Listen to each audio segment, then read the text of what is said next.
Chapter 12. A Lesson in Numbers and Numerology. Do not neglect the gift that is in you. 1 Timothy 4:14. Meanwhile, back on Earth, Komotin was continually looking for more information on numbers. He delved into books for facts, and as much as he learned, he sensed there was still more for him to discover. He began watching local television talk shows and attending lectures. He remembered me telling him about a prominent numerologist and psychic named Lunam, who was my acquaintance.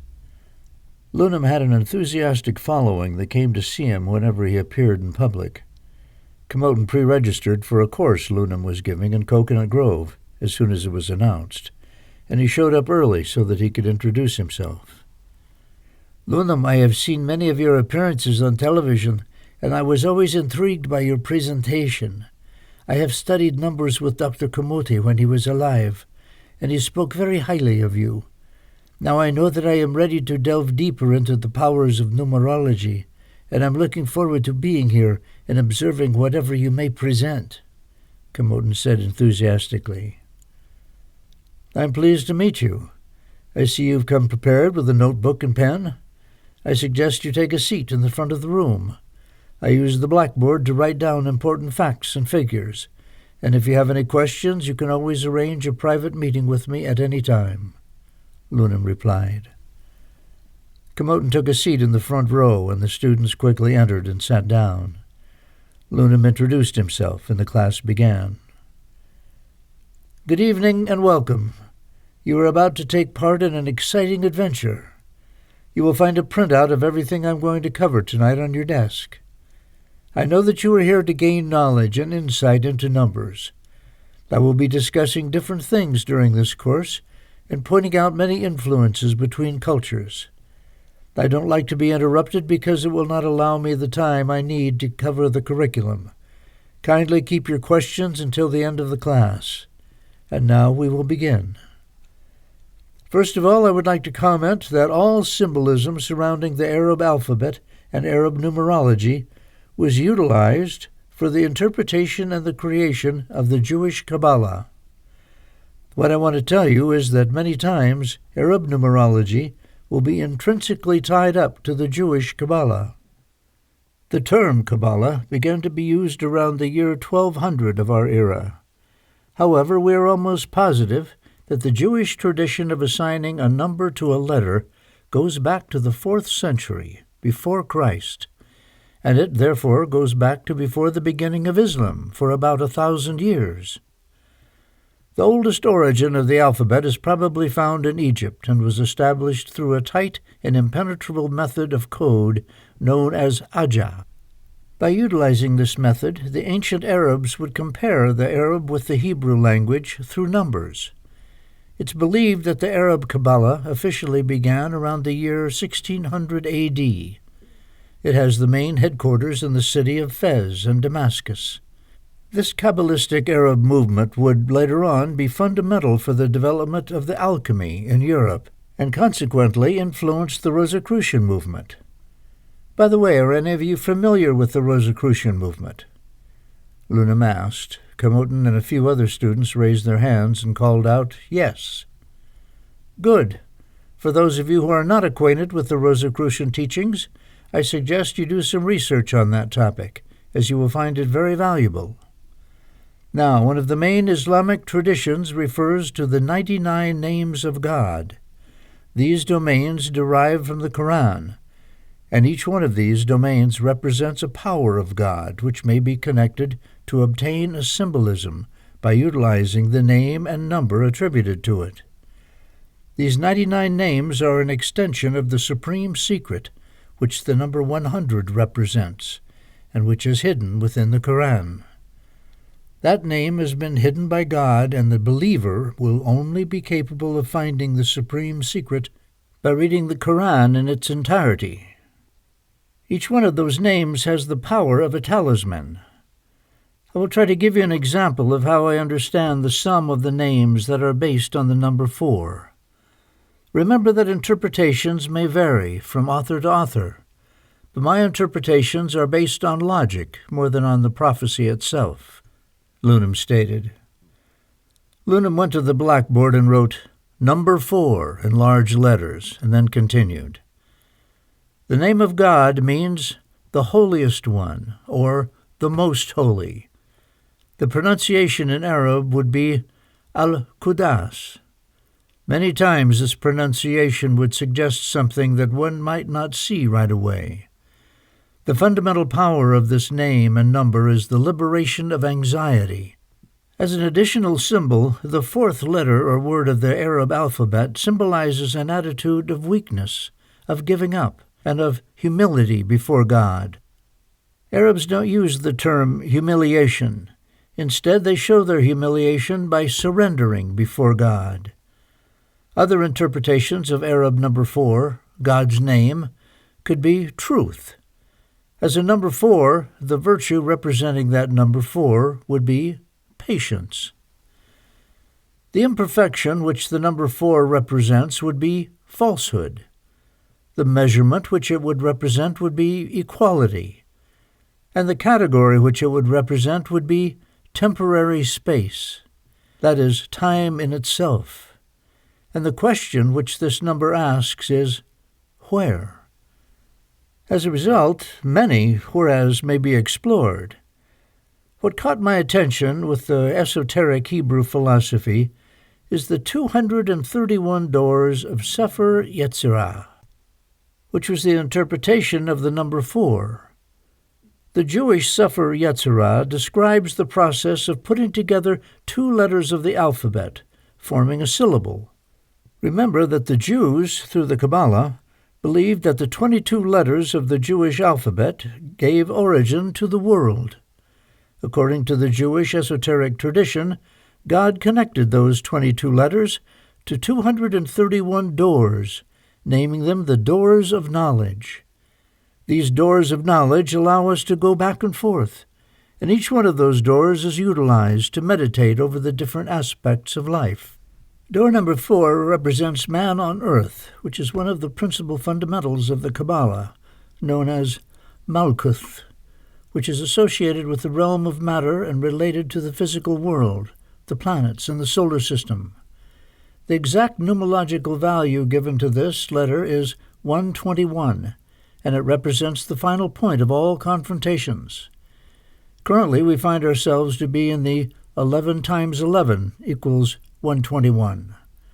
This multiplication of 11 times 11 will take us to the multiplication of conflicts, which will eventually lead us to a final confrontation.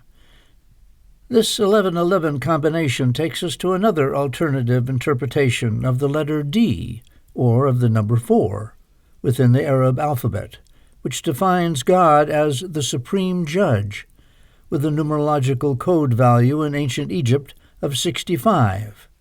6 plus 5 equals 11, Lunam claimed. Komotin raised his hand to say something about the power of the number 11, but Lunam didn't permit him to speak. As I mentioned when we started, please keep all your comments and questions until the end of the session. We must move along. Now, to continue. In the writings of Aleister Crowley, which is based mostly on the Jewish Kabbalah and which influenced the Islamic Kabbalah, as I mentioned, the number 4 is a very bad and previously dangerous number because it represents the big enemy. Above all, it represents the weapons that our enemy or the diabolic magician could use against us. Crowley continues to affirm that this number is extremely powerful if there are weapons immediately available. This interpretation could have influenced many 4s in different attacks. According to Crowley, the 99 names of God, to which I referred to before, are not names, but rather descriptive titles. In chapter 1 of the Quran, in verse 4, God is referred to as the Judge of Judgment Day. The Surah 1, or chapter 1, is composed of only 7 verses, and the 4-7 combination is amazing. The title for chapter 1 is The Opening, or The Beginning. It's amazing that the master of the final judgment is represented by the number 4.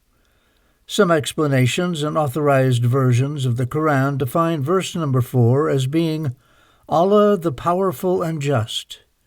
It will be Allah as the only one to judge us for our actions on earth. Now, the 28 letters that make up the mystic Arab alphabet have different meanings. According to George Gurdjieff, who is one of the greatest philosophers and scholars of Arab and Christian esotericism of the 20th century, the ladder of the 28 Arab letters may be reduced to 11 basic levels. Once again, we can see how the number 11 becomes the base of fundamental thought. The numbers that comprise those basic levels would be 1, 3, 6, 12, 24, 48, 96, 192, 384, 768, and 1536, Lunim stated. Lunim was still writing numbers on the blackboard and pointing to them with his index finger as he spoke. He glanced up at Comoten and noticed he was trying to absorb the concepts. Lunim continued. If you pay close attention, those 11 numbers, when numerically analyzed, always add up to 3 or 6, except in the case of the number 1.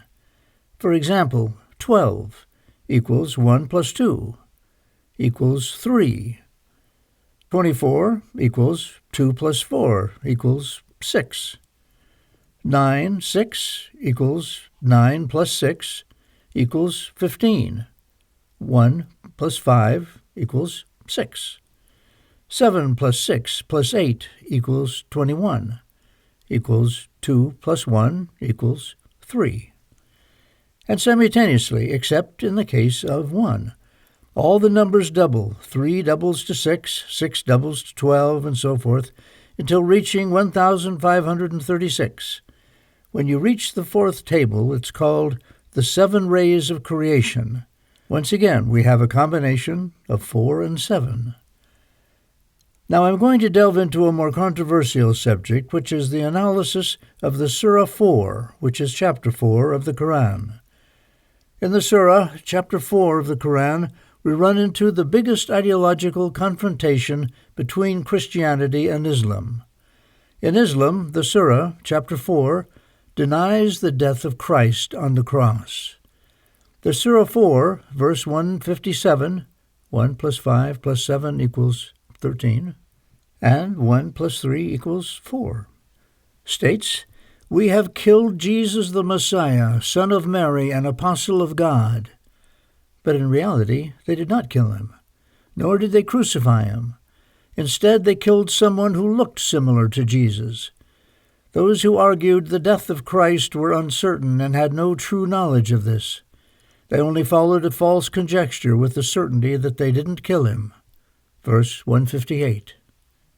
Instead, God elevated him toward himself because God is powerful and almighty.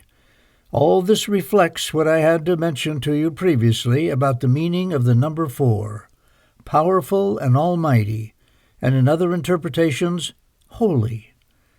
As we can see and understand, falsehood in this case is related to the time of Christ's crucifixion. Without Christ being crucified, the Christian religion cannot exist, because for Christians there can be no resurrection without prior death of Christ on the cross. However, verse 159 states, "There will be no person within the book who does not believe in him before his death, and on the day of resurrection he will be the witness who goes against them." Lanham paused for a moment to sip some water. He paced back and forth in front of his desk and then continued. The number 4 is also related to the United States. The United States is a country of 4 and 7, or 7 and 4. The month of April, 4, is the month when the Civil War began and ended. Some scholars affirm that Christ could have been born on April 7th. Lately, the astrological theory states that the star that the 3 kings saw could have been perceived in the sky around April 10th or 12th, which could indicate that Christ could have been born around April 7th. The date, 7/4, July 4th, was selected by the Founding Fathers of the United States as the official date for the Declaration of Independence. It was exactly day 4 of the month of July, 4-7, but later on changed in 1865 after the assassination of Abraham Lincoln. 1 plus 8 equals 9, 9, 65, equals 6, 5, 11, 9/11. It was changed to July 4th, 7-4. That is, the month and the day were inverted. Among the founding fathers, some were Masons, and some were also Rosicrucians. They utilized and based many of their predictions and actions on numerology. The esoteric Arab schools, as I previously mentioned, are intertwined with the esoteric Jewish schools, and the base of Arab numerology is primarily attached to Egypt and Persia, modern-day Iran. The numbers are there. We cannot find meaning until something has happened, but they show us some kind of tendency or pattern, Lunam concluded. Lunam, still holding a piece of chalk in his hand, walked away from the blackboard and faced the class. That concludes our lesson for tonight. I know I have given you a great deal to think about. Many of these concepts will open your minds to a deeper and more profound way to observe events in the physical world. Kindly remember that we are also spiritual beings, and therefore connected on many different levels. This class has run out of time, and I must conclude now. I hope you have been stimulated and impressed by the powers of numbers. Go over your notes carefully, write down any questions you have, and I will answer them next week at the beginning of class. Good night, and thank you for attending. Lunam collected the papers on his desk and put them in his briefcase. As Lunam began to leave the room, Comoton approached him. Lunam, that was amazing. I am dizzy from all that I heard. Thank you. I look forward to our next lecture. There are no coincidences, Comoton, in numbers or meetings. We were supposed to connect. You can reach me on my cell phone at any time, Lunam said as he turned and walked away.